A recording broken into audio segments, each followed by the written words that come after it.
For a time, we tried to contact him by radio, but no response.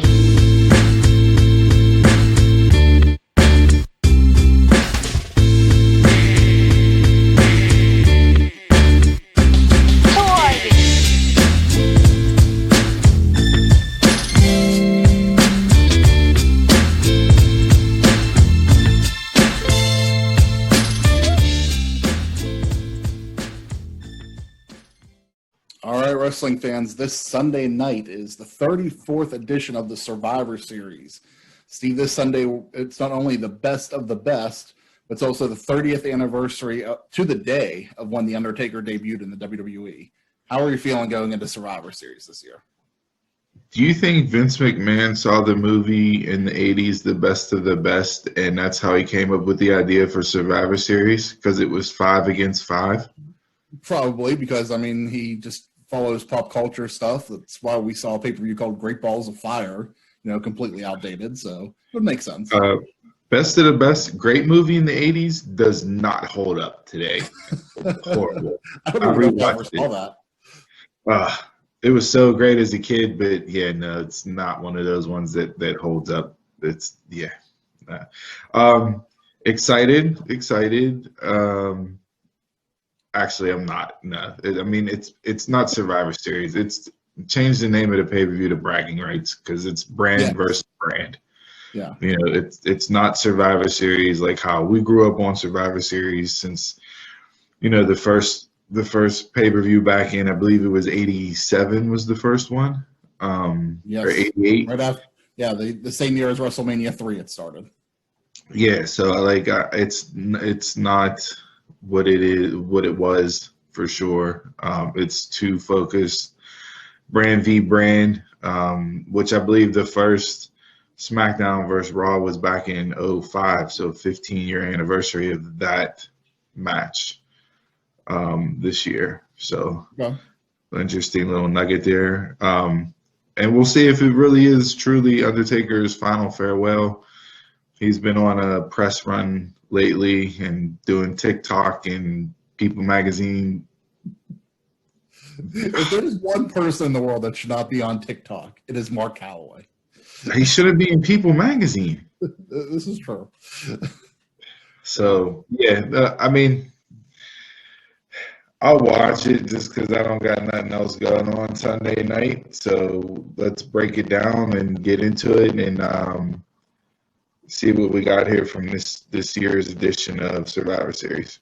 Absolutely. We just finished watching SmackDown. Before SmackDown went on the air, they announced that there's going to be a dual brand battle royal on the pre-show. As of right now, there hasn't been anything announced about the match, how many participants there are going to be, who's going to be in it.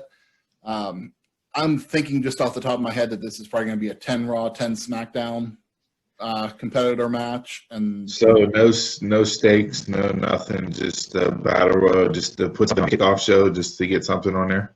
Yeah, sounds like it.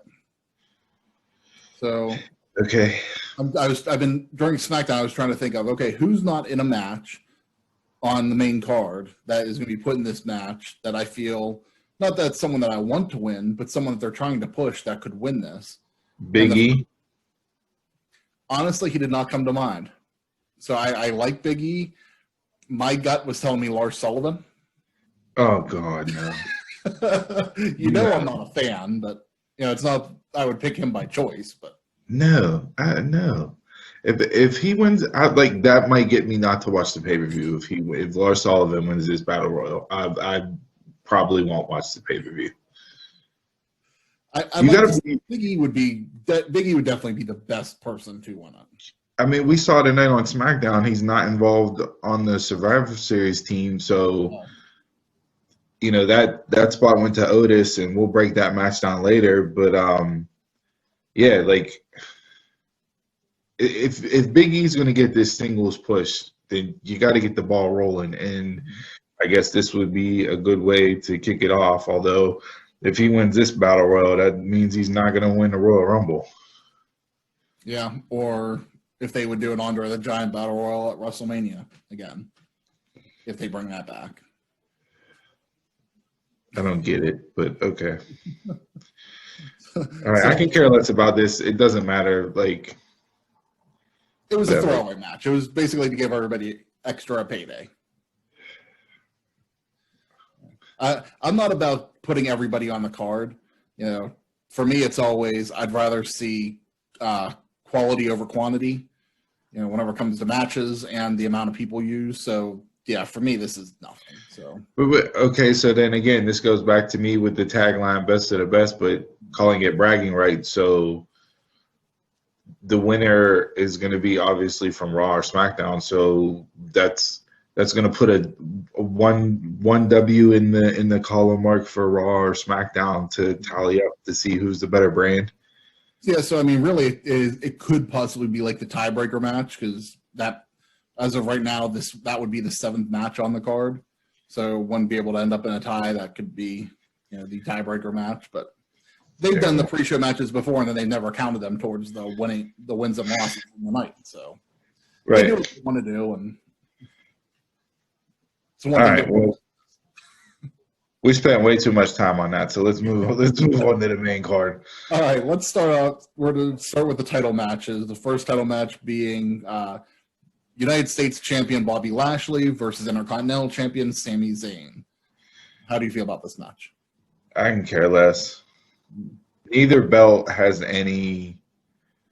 Neither belt has any shine, has any prestige, has any momentum behind it. They turn both titles into complete afterthoughts.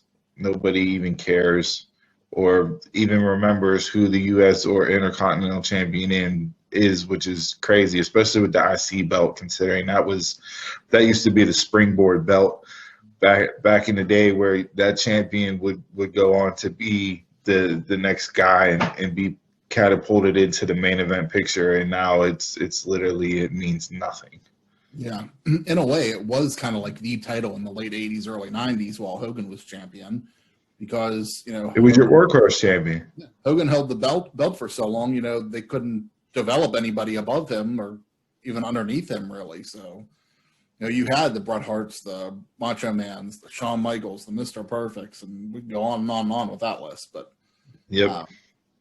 Yeah, it's a shame how far both of these titles really have fallen. But who do you think is going to win this match?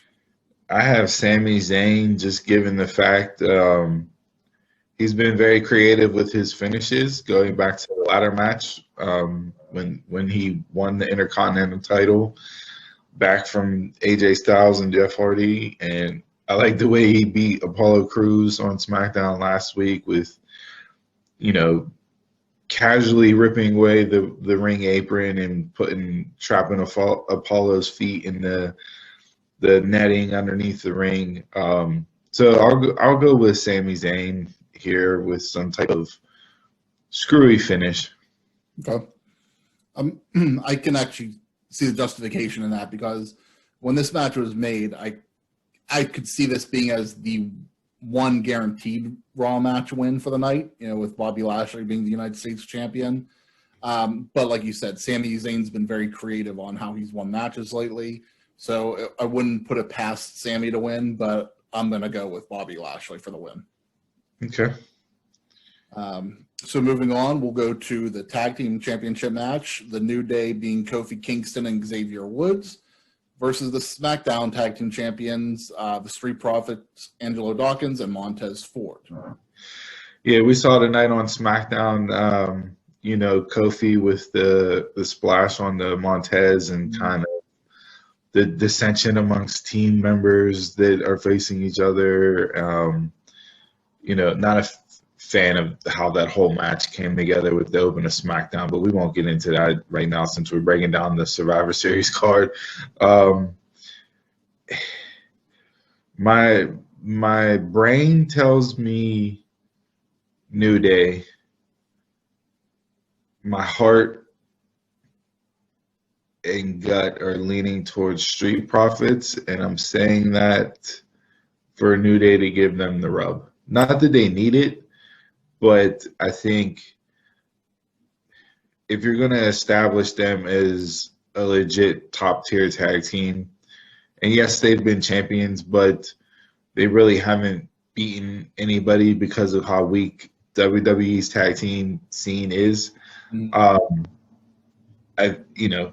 New Day to me looks like the obvious win, but I feel Street Profits are going to get it just to get the rub and help elevate them even more as a legitimate team. So I'll go with the Street Profits here. Yeah, I'm going with the Street Profits as well because I feel like in this match, the New Day losing doesn't hurt them. It does more to benefit Street Profits winning in this match than anything. But my surprise of the night is going to be that I think, we were just talking about Big E's push. This is where I see Big E's push starting. What if he doesn't win the Battle Royal?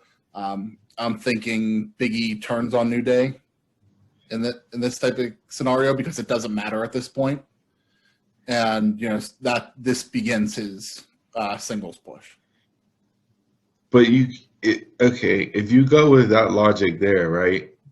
Obviously, that makes Big E a heel, right? You turn on New Day, you're a heel.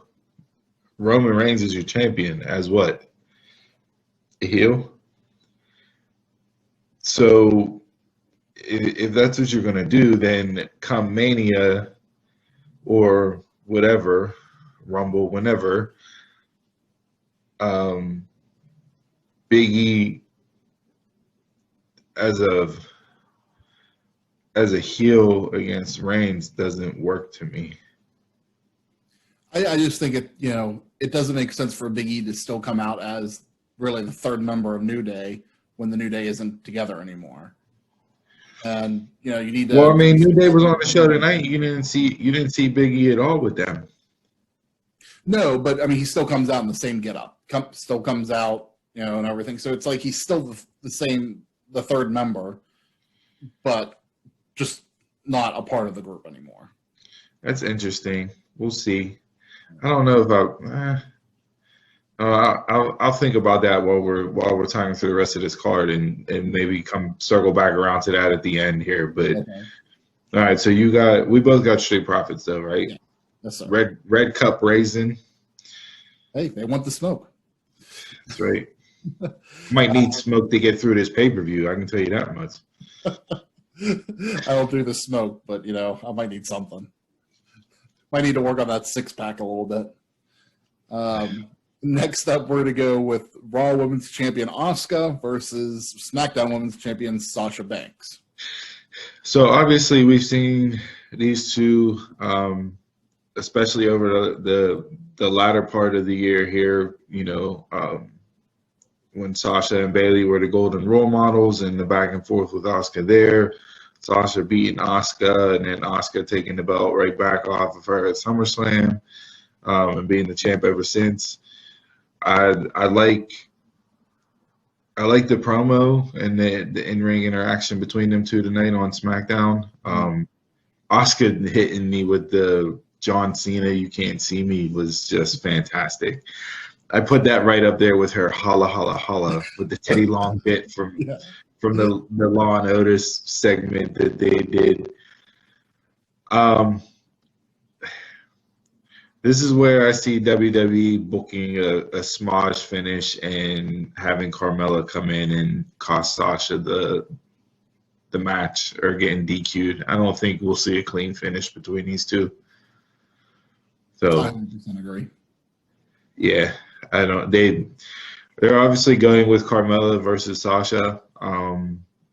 That's what they're building towards. So why not just continue that and have her come out and cost Sasha the match? So maybe Asuka wins by DQ, but we won't see a clean. I don't believe we'll see a clean finish in this one. Yeah, I actually 100% agree. That's exactly where I was going to go with my thoughts too.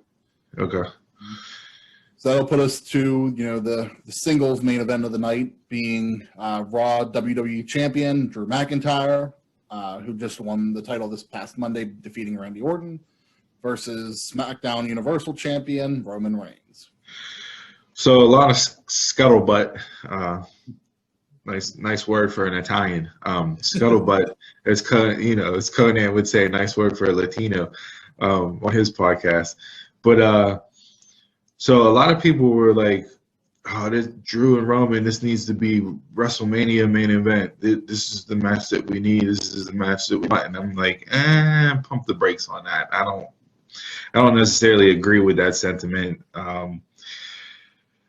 You know, and now after tonight's contract signing, people were like, "Oh, I wish we had a better build up to this match." You know, just one contract signing and blah blah blah. Like, to take appreciate it for what it was. It was a great segment. Yeah. It got me interested in the match. It got me wanting to sit down and watch the pay-per-view, which I can't tell you if I've ever had Roman Reigns promo segment talk me into wanting to see a match on a pay-per-view. Mm-hmm. He is absolutely on fire in this role, and it's not even close. Like, not even close. Nobody's touching him. I love how Heyman didn't say a single word. It was all Roman. Yeah. And while Drew held his own, like, Roman eviscerated him on the mic tonight, like complete savage. One of the things I really liked about this promo tonight was that they were all mic'd up. So none of them were holding mics. It felt more like a conversation happening than it was like a promo.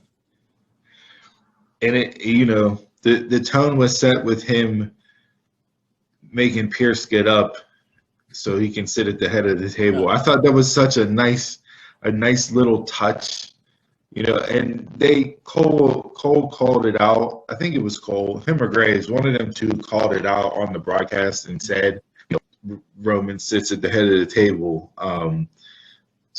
But I thought it was done really well. You don't get that proximity. We always see them across the table from each other. Mm-hmm. Here was the catty corner. So I thought it was done really well. Like I said, it was a great segment. It got me interested in the match.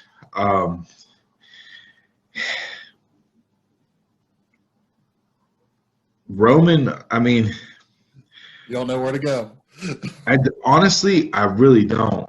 I can book it for both sides. I can, Roman being on the streak that he is, and his words, and his, it's his WWE. He's the tribal chief. He runs the show.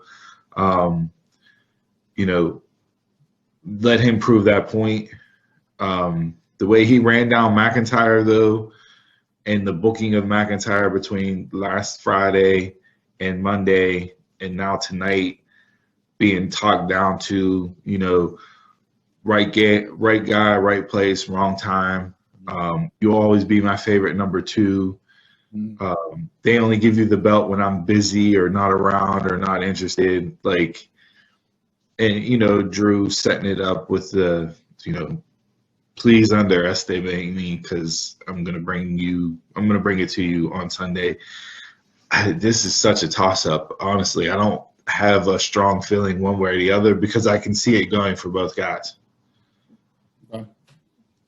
So I was at WrestleMania a couple years ago in New York whenever these two fought. And it was one of those matches that it was the bathroom break for a lot of people. A lot of people got up, and the crowd was dead. So that makes me a little worried going into this match. I think they're going to turn it around this time because I think this promo tonight really did help that out. Going into this match, whenever it was booked as Randy Orton versus Roman Reigns, I thought hands down Roman Reigns is winning. Because 100%. Yeah, because it really wouldn't have mattered for Randy to win. It wouldn't have hurt Randy to lose, and it would have meant more for Roman to win. So being that Drew just won the title on Monday night, I'm really conflicted on who I think is really going to win this match. I'm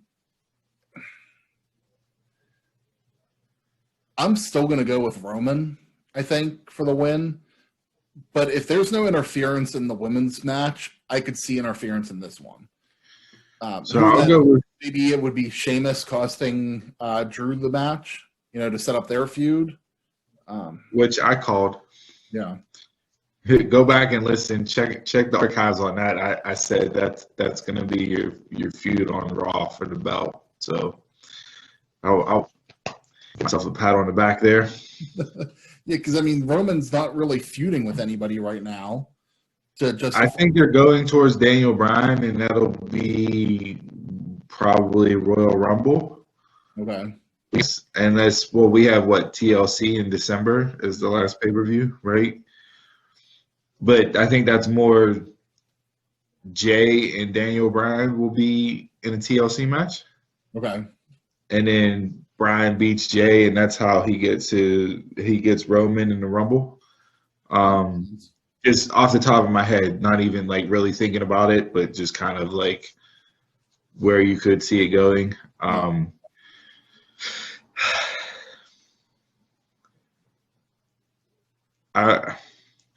going with Roman just because I'm just so on board with him and everything he's done so far. I'm tired of Drew's act.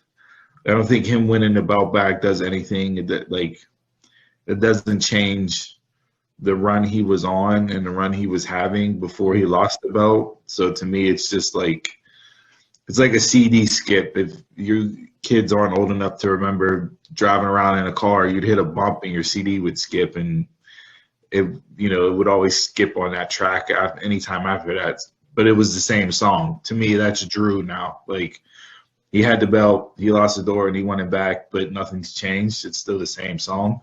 So I say keep Roman strong and let him continue to just eviscerate this character that he's in right now. Yeah. Okay. So now last two matches of the night are the traditional 5-on-5 matches, or as it was once called, teams of 5 strive to survive. That's right. We'll start off with the 5-on-5 women's, which was the teams were completed tonight. So Team Raw are the women's tag team champions, Nia Jax and Shayna Baszler, Lana, Lacey Evans, and Peyton Royce, versus Team SmackDown of possibly Captain Bayley, Natalya, Bianca Belair, Ruby Riott, and Liv Morgan. So obviously the Raw women's team had to change due to the actual injury to Mandy Rose. I'm not sure what the actual injury was. I believe it's something with her arm or shoulder. Yeah, I haven't heard a timeline or anything. So so they had to make a change up, and write Dana off with an injury this past week on Raw. So that's where you get Peyton and Lacey involved. I think SmackDown wins this. Mm-hmm. I could see Liv getting eliminated. I can see Ruby getting eliminated. I'm going to put the shine on Bianca. She's going to be the standout in this match. Okay. To me, I wouldn't mind them going with Bianca and Bayley feud coming out of this. Because I want Bianca strapped to they already, like I said before, they ruined my Sasha Bayley match. Sasha came out and said that her dream match would be Bayley at WrestleMania. This year was the perfect year for it. They had the perfect storyline, and they completely rushed it for a gimmick match at a gimmick pay-per-view. So put the rocket on Bianca. Let her continue this Ms. Perfect role that she's in with the vignettes, and have her go with Bayley. But I'll go with Team SmackDown. I'll say Bayley and Bianca are the two survivors from Team SmackDown. Okay. So I'm leaning more towards Team SmackDown. Nia Jax and Shayna Baszler aren't untouchable, but that's how they're trying to make them, as a team, that who can really beat them. So, granted, this isn't really a tag match; it's elimination. If they can get Nia or Shayna out early, I would like SmackDown's chances. But I think maybe if they're left towards the end, there might not be as good of a momentum for Team SmackDown to win, and I might have to give it to Team Raw. But my gut's telling me Team SmackDown. What do you do? So just me throwing out the most WWE booking of WWE bookings, right? Lana's been put through a table 9 consecutive weeks, I believe. Okay. She is like their quote unquote, that's what's making her a babyface. Because people are feeling sympathy for her going through a table is how they're booking that. Which plays the TLC next month, so. Would you put it past WWE to make Lana be the person that gets the pin to be the ultimate survivor? No, I wouldn't. I think that's some shit that they definitely would do.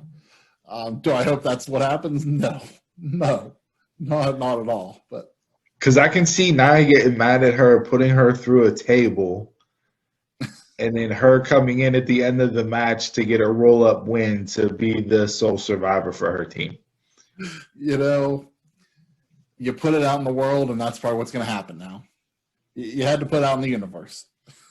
I mean, Bruce Pritchard always says on Something to Wrestle, be careful what you say because it'll end up on TV. Yeah. So I don't think that'll happen, but it's just WWE booking WWE wise. So yeah, they've done worse. So you have Team SmackDown or are you going Team Raw? Yeah, I have Team SmackDown on that. And who do you have as your survivors?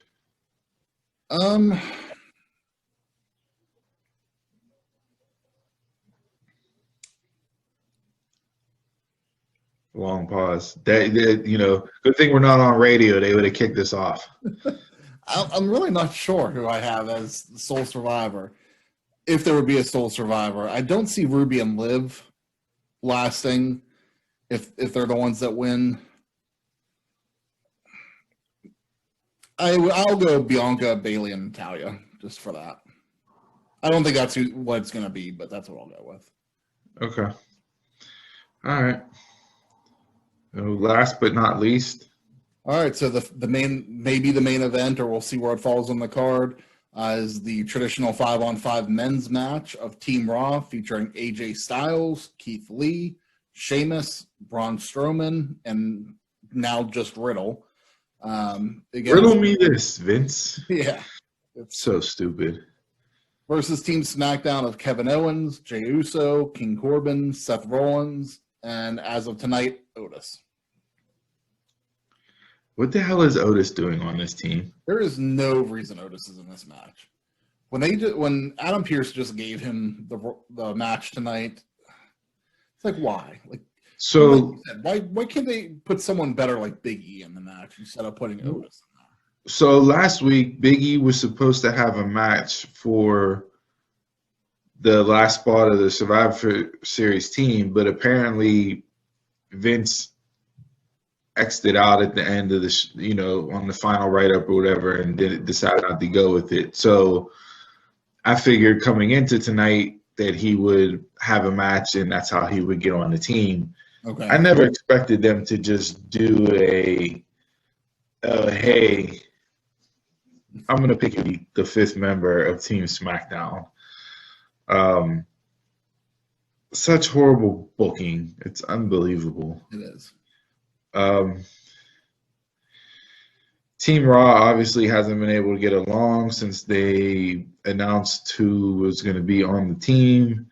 The whole everybody got a stupid nickname bit that Riddle's doing is just god awful.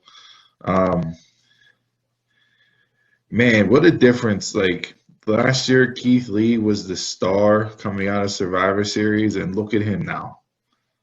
Look, same with Rhea Ripley. Look where she's at. Well, I'm not going to talk about Rhea because like NXT is not involved in this, and she's never been called up to the main roster. So it's just I wouldn't expect.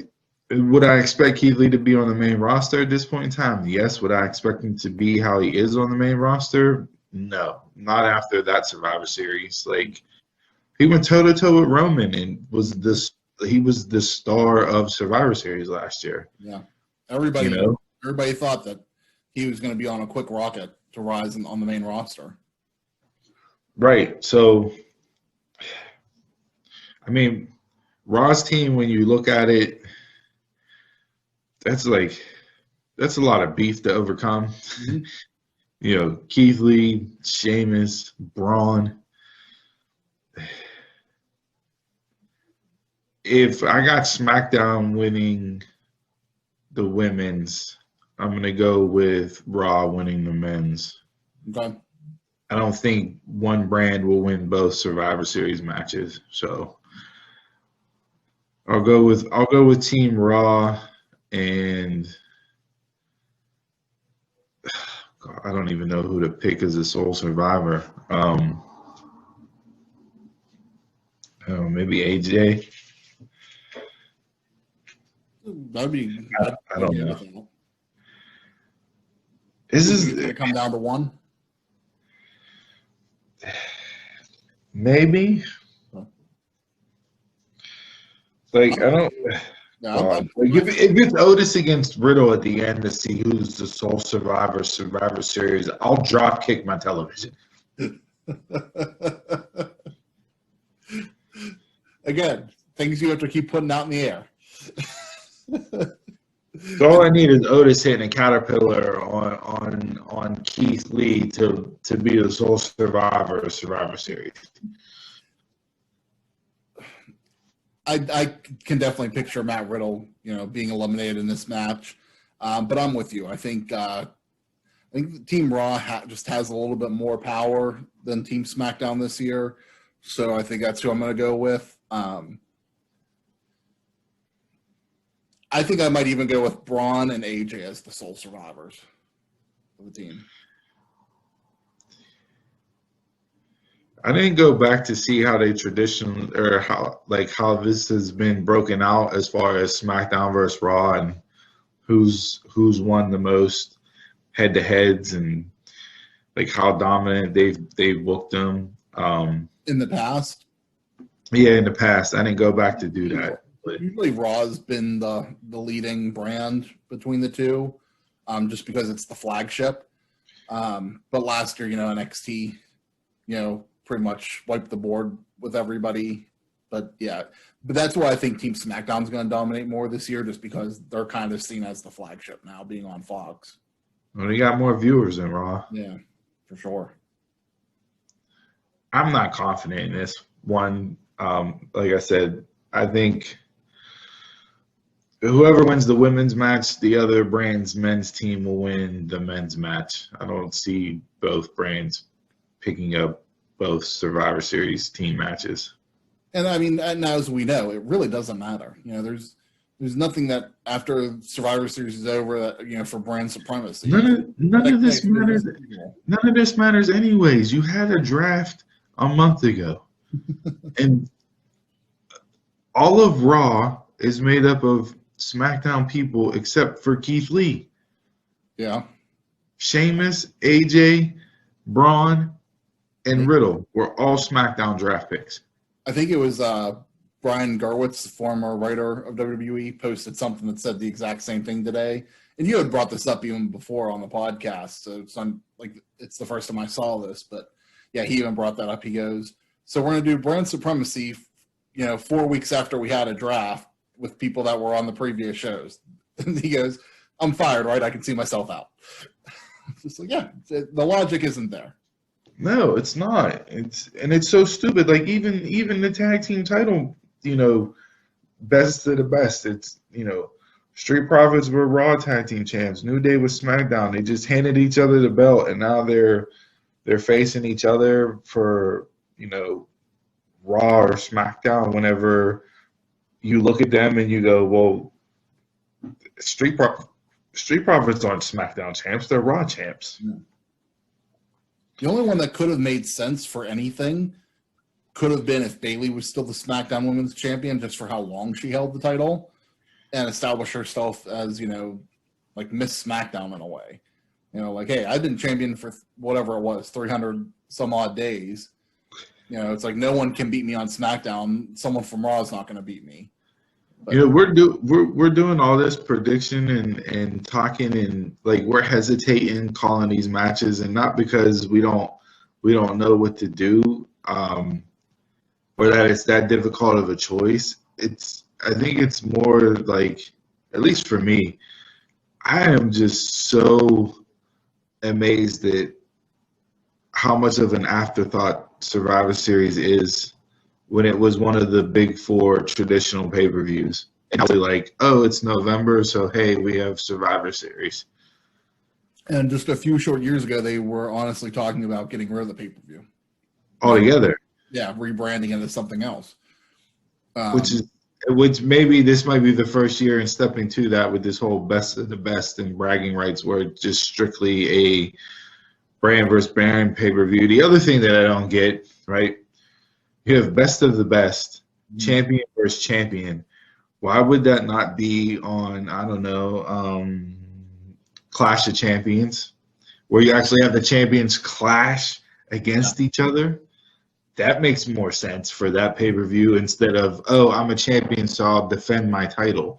No, we'll actually have them clash against each other to see who's the superior champion.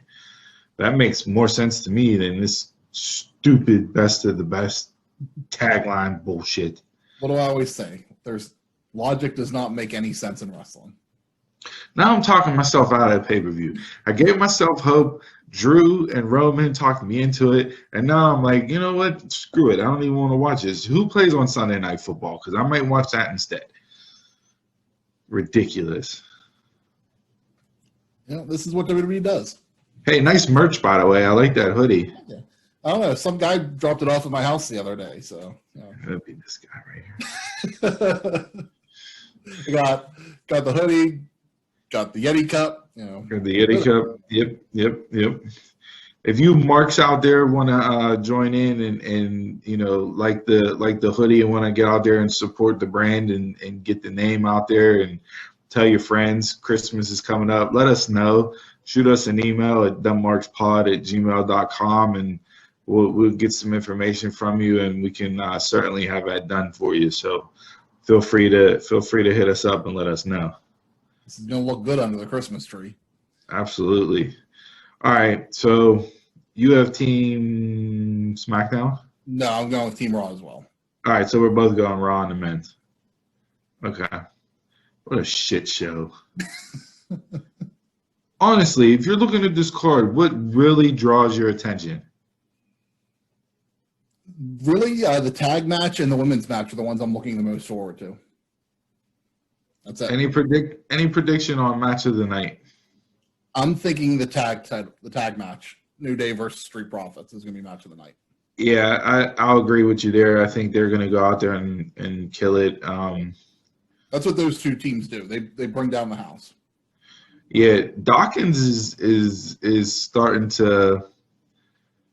I think he's a little underrated for what he does in the ring and what he brings to that team. I know Montez gets more of the shine because of the aerial maneuvers that he does, and just look-wise, he looks a little more athletic than Dawkins. But Dawkins has continuously improved his in-ring work and that. So look for him to do a couple of things in there that might make you go, shit, like big man can do some stuff. Yeah.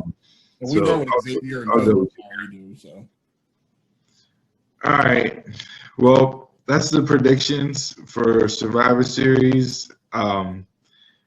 Little fantasy booking action coming at you now, since we both won this pay-per-view and it actually meant something. Yes. I threw out the task to you, Mr. Jobs, to fantasy book your very own 5-on-5 WWF/WWE heel versus babyface team, or whatever you wanted, however you wanted to do it. It was up to you, honestly. What did you come up with for your 5v5 Survivor Series match to see who is the sole survivor? This was a lot tougher than I expected it to be, just because I start going one way and that's just like, oh, what if I altered this? You know, do I want to go, the big stars versus big stars? Do I want to go more mid-card talent that can do aerial moves? Do I want to go more technical? Do I want to go tag teams? It's like once I started going, it's just like I fell down the rabbit hole of I think I ended up making like 10 teams here. different It is matches. so there's so many names, and like just to go 5, and you're like, oh well, I can't leave them off, and then that leads, you said, to that YouTube rabbit hole instance where like before you know it, you're sitting there with 10 teams, and you have 10 years worth of Survivor Series booked. So I end up, for this task, I end up going kind of what I thought might be like best of the best. So for my face team, which it's so hard because some of these people are so interchangeable on faces and heels that, but for this match, for the faces, I'm booking The Undertaker just because he is Mr. Survivor Series. Gotta have him on it. Stone Cold, Hulk Hogan, John Cena, and The Rock. That will make up my face team.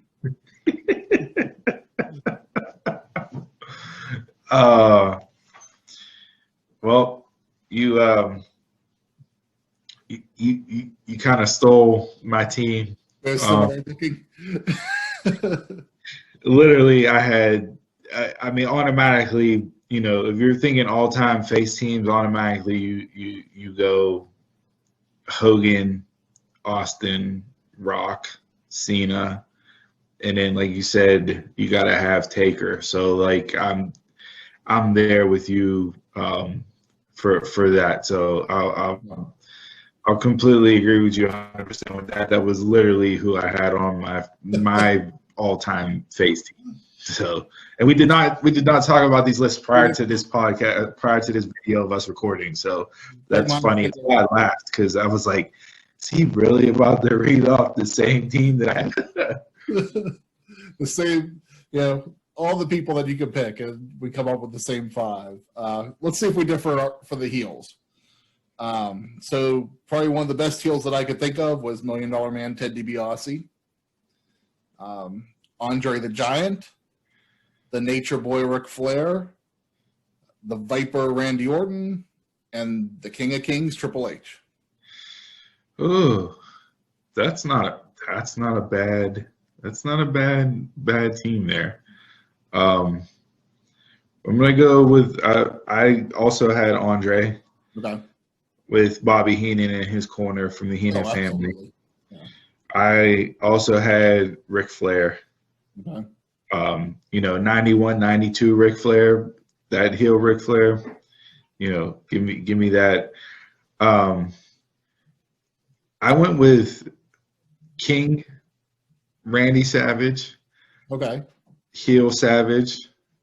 With Sensational Sherry. And then I also went with. You gotta have Queen Sherry. Well, I also added the Heartbreak Kid, Shawn Michaels. Okay. With Sherry. Right. So give me those 4, and then the 5th one was a toss-up. Could have went with a lot of different people.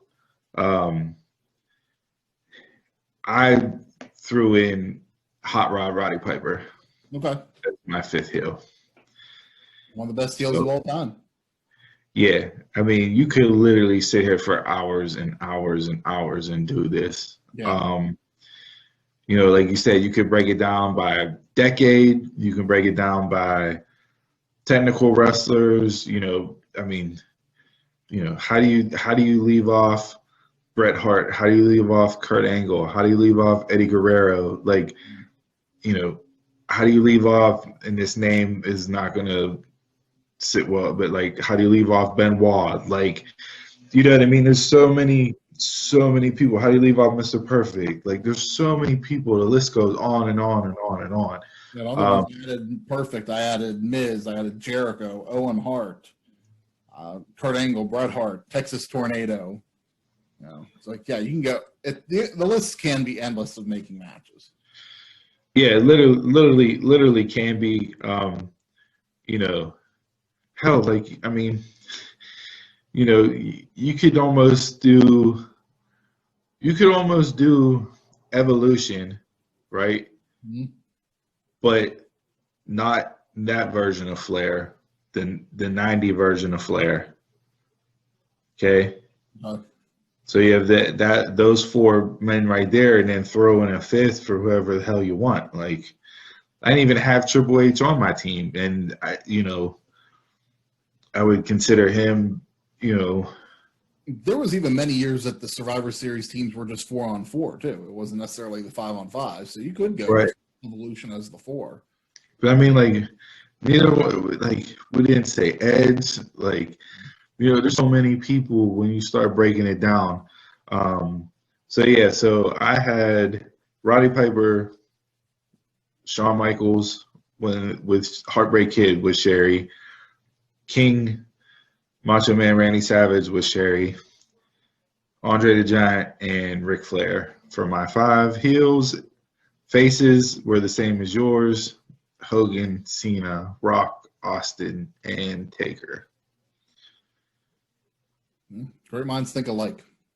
I tell you what, guys, reach out to us. Leave it in the comment section. Feel free to give us your 5v5, who you would book as your ultimate face versus heel faction there for Survivor Series.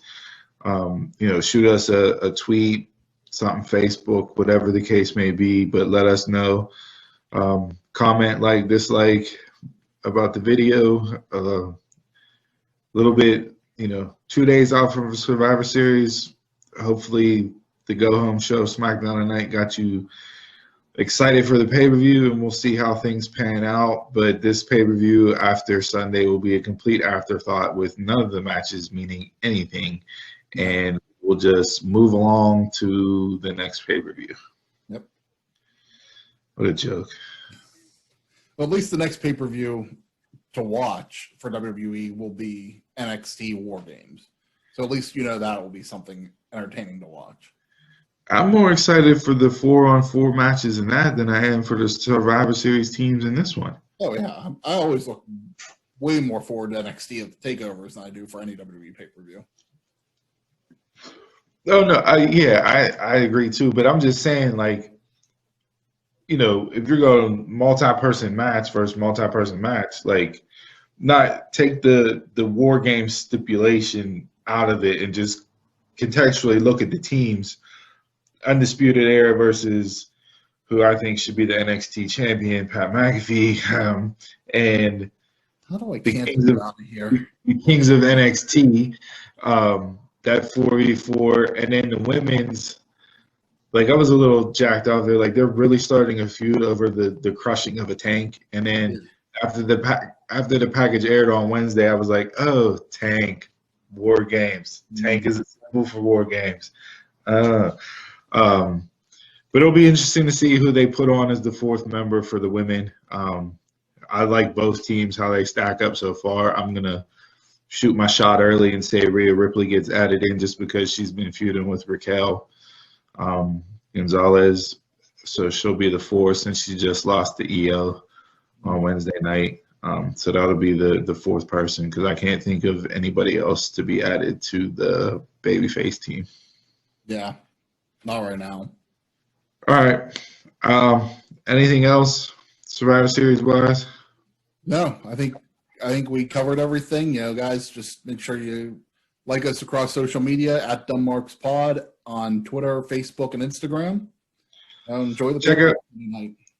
Yep.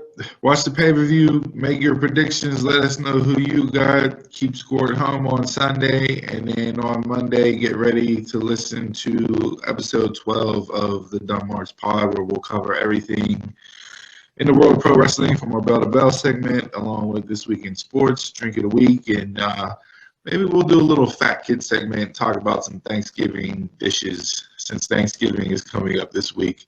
I like that. And Inner Fat Kid come out, which is my favorite holiday of the year. I mean, it's definitely the one that you save up for and enjoy and eat and really be a fat kid. I'll ask this question again on the pod, but do you not eat all day long and just save yourself for Thanksgiving, or do you eat a meal or two, go light, take a nap, come back, get a second plate, maybe nibble on something before bed? Like, how do you work out your your day of Thanksgiving? I do eat breakfast usually, not anything heavy. I'll just eat something for breakfast, but I usually do try to save up for dinner. So we usually go to my aunt and uncle's house. So, we travel a little bit to get there. And so it's like, by the time we get there, we bring appetizers over and all that. So we start, nibbling on things when we first arrive. Whenever I was a kid, we used to stop at my grandparents first, and then we would start there and then go over to my aunt and uncle's. But now it's like usually, we go over there, eat, have our big meal, take a nap afterwards, and then whenever I come home, I usually have another plate. Yeah, I won't eat. I may get a small snack, but I save myself all for that meal. We normally eat probably we try to eat around 2-3 o'clock. So right after that first game of the NFL ends, before the second game kicks off. So we normally eat, clean up, do the dishes. I'll sit down somewhere midpoint of the first quarter or beginning of the second quarter of the second game, take my turkey tryptophan nap, wake back up, get another plate, watch the last game of football, and then usually end it with a nightcap of a nice slice of pumpkin pie or sweet potato pie. Nice. All right. Well, that's it for this edition of the predictions brought to you by the Dumb Marks. Again, you'll get a snack. Yeah, that's true. All right. Hey, don't forget, hit the subscribe button, turn on your notifications. That way you get in contact with us when these drop. And until next time, you can catch us around the way. Mark.